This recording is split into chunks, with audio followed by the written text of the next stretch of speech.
Assalamualaikum warahmatullahi wabarakatuh.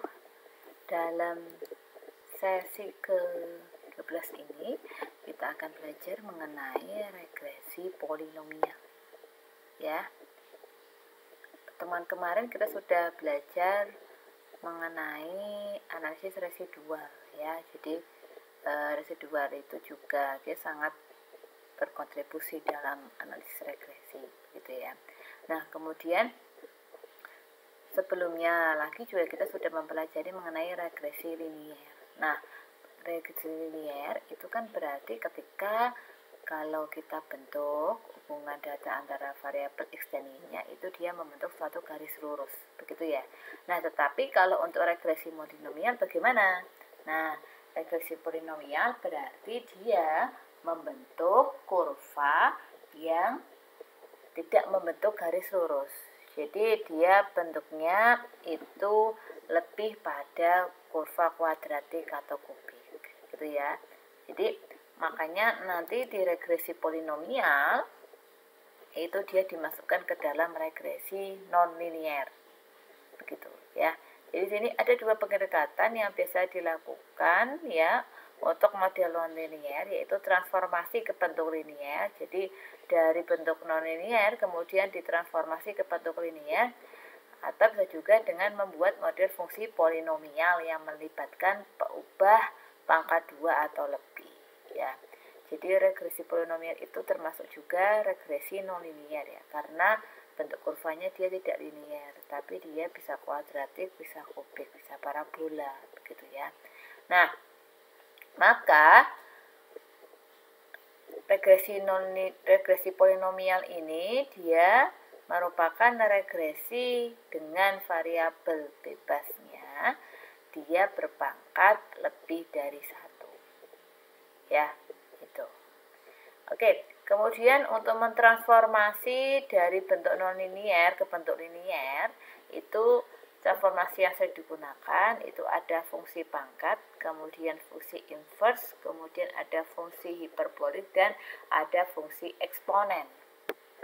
Ya, kita bisa lihat ya, pangkat berarti dia berpangkat ya, berpangkat lebih dari 1, kemudian inverse, kemudian kalau hiperbolik berarti dia bentuknya hiperbol ya. Biasanya kalau hiperbol itu bagaimana? Dia pangkatnya itu bisa pangkat 3 begitu ya. Nah, kemudian eksponen, dia pangkatnya itu berupa fungsi eksponen. Nah, ini ya. Jadi, apa itu regresi polinomial? Regresi polinomial itu merupakan regresi dengan pangkat dari variabel bebasnya itu berpangkat lebih dari 1. Ya.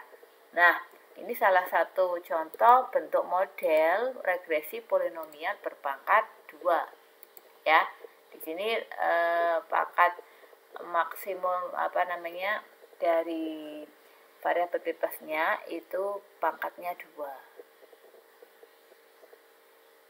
Oke. Nah, bagaimana pendugaan parameter untuk regresi polinomial? Itu biasanya digunakan dengan metode kuadrat terkecil ya, atau OLS ya, ordinary least square, begitu ya. Nah, metode kuadrat terkecil ini caranya yaitu dengan meminimumkan jumlah kuadrat galat ya. Jadi meminimumkan jumlah kuadrat galat. Ini double ya. Nah, begitu ya. Jadi pertama kita tentukan dulu galatnya atau error. Kita sama-sama tahu bahwa error itu dirumuskan dengan Y min Y topi ya. Jadi nilai observasi dikurangi dengan nilai prediksinya ya, atau nilai estimasinya.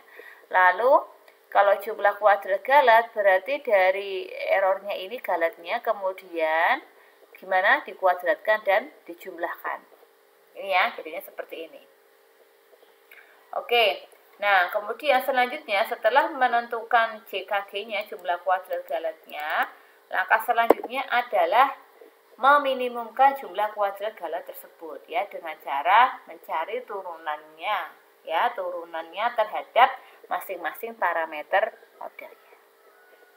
Ya, berarti kalau misalkan di sini ada beta 0, beta 1 dan beta 2 di model, maka setelah membentuk JKG kita turunkan ya, turunan pertama terhadap beta 0, kemudian terhadap beta 1 dan terhadap beta 2. Nah, nanti akan diperoleh seperti ini dalam bentukan matriks ya.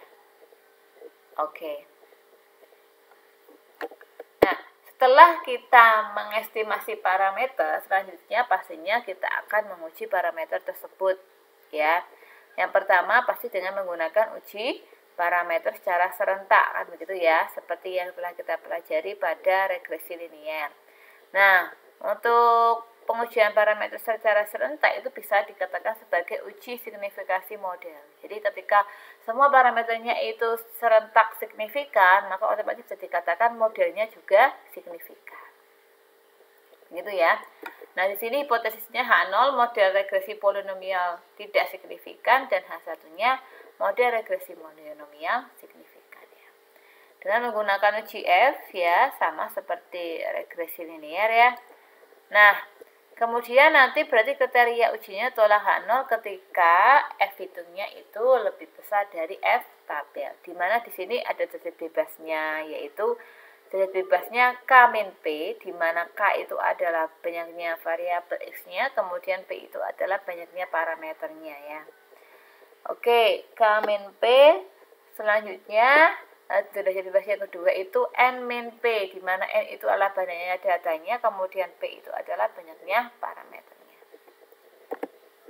Nah, selanjutnya setelah kita uji secara serentak atau uji signifikansi model, ya, kita akan menguji signifikansi parameter secara parsial ya, dengan menggunakan uji T. Misalkan di sini BI ya, indeksnya I sampai dengan apa? Kalau ini sampai dengan N ya, berarti kalau seperti contohnya yang tadi sampai dengan P ya, karena tadi P itu adalah banyaknya parameternya. Oke, lalu kemudian dengan menggunakan statistik uji hitung T ya, T hitung ya. Jadi nilai koefisien betanya dibagi dengan standar deviasinya. Nah, tolak H0 ketika T hitungnya itu lebih besar dari T tabel. Ya, sama ya, seperti ketika kita menguji parsial pada regresi linier. Oke, kita langsung ke contoh. Jadi di sini ada contoh data studi efisiensi bahan bakar ya. Kita ingin mengetahui apakah ada hubungan, ada pengaruh ya antara kecepatan konstan terhadap kilometer per liter yang diperoleh. Jadi terhadap konsumsi bahan bakarnya, gitu ya. Nah, X ini adalah kecepatannya, kemudian Y ini adalah konsumsi bahan bakarnya ya, kilometer per liter. Oke, datanya ada 12. Nah, kemudian kita pertama kali ketika punya data, kemudian kita akan meregresikan, pastinya kita akan membentuk kurva untuk diagnosa awalnya ya. Gitu. Kira-kira ini cocoknya itu menggunakan regresi apa? Kan begitu. Ya. Nah, regresi apa yang cocok data ini? Nah, berarti pertama kita bentuk dulu, kita buat dulu kurvanya ya, plotnya ya. Di sini ya. Oke, dengan software R, kemudian kita importkan datanya, lalu kemudian diframekan. Nah, kemudian dibuat plot ya, dengan formula plot gitu ya. Plot nama ini variabel X-nya apa, kemudian koma variabel Y-nya. Ya, kalau mau dikasih keterangan boleh, berarti kasih koma xlab apa, kemudian ylabnya apa. Nah, diperolehlah plotnya seperti ini ya.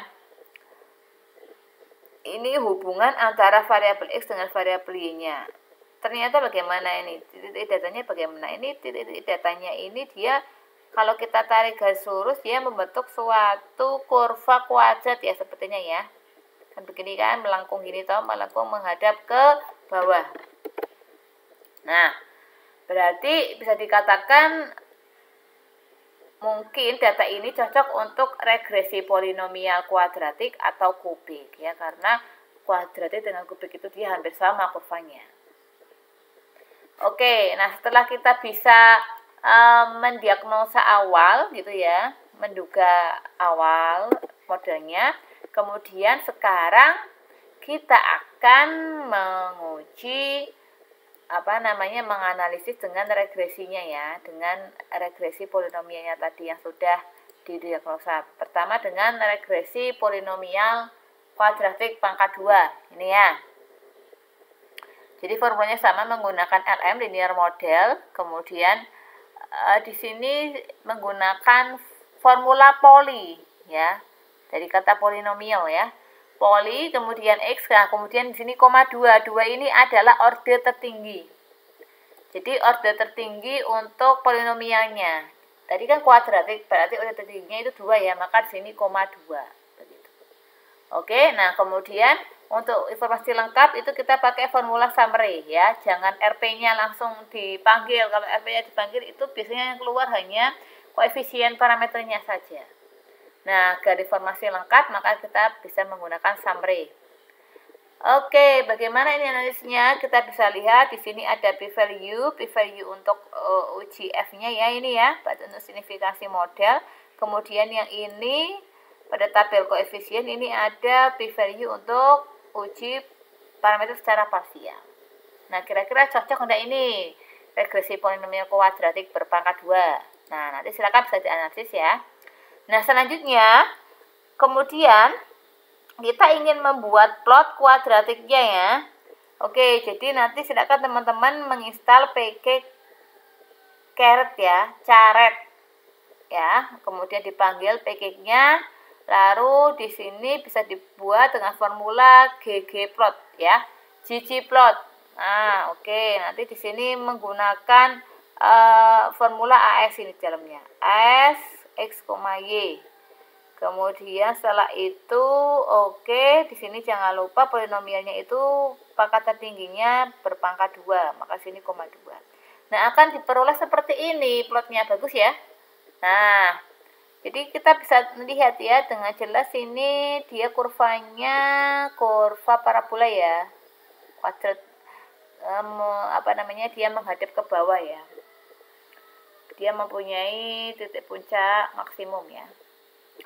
Oke, selanjutnya kalau kita gunakan polinomial kubik berpangkat 3, orde tertingginya pangkat 3, bagaimana coba? Nah, ini ternyata akan keluar seperti ini ya. Ini p-value-nya, kemudian ini p-value untuk uji parameter parsialnya. Nah, kira-kira bagaimana model regresi polinomial pangkat 3 ini, apakah tepat, signifikan atau tidak untuk data ini, kemudian bagaimana modelnya. Nah, nanti bisa dianalisis ya. Oke, sekarang kalau dibuat plotnya itu akan membentuk seperti ini dengan pangkat tertinggi itu pangkat 3 nih ya, poli X, 3 ini. Ya, kalau kita lihat sekilas itu hampir sama ya. Nah, dengan yang kuadratik yang pangkat 2, orde tingginya pangkat 2 bersama. Nah, maka nanti berarti kita bisa menyimpulkan bahwa regresi polinomial berpangkat 2 sama berpangkat 3 ya, itu tepat digunakan untuk data ini ya, data tadi pengaruh kecepatan terhadap konsumsi bahan bakar. Nah, tetapi biasanya peneliti ingin mengetahui sebenarnya model yang terbaik untuk data ini itu apa. Nah, maka nanti teman-teman bisa membandingkan nilai dari mean square error-nya, MSE. Biasanya menggunakan MSE ya, mean square error. Nah, di sini ada mean square error atau tidak? Kalau di di informasi output yang diperoleh dari R software ya.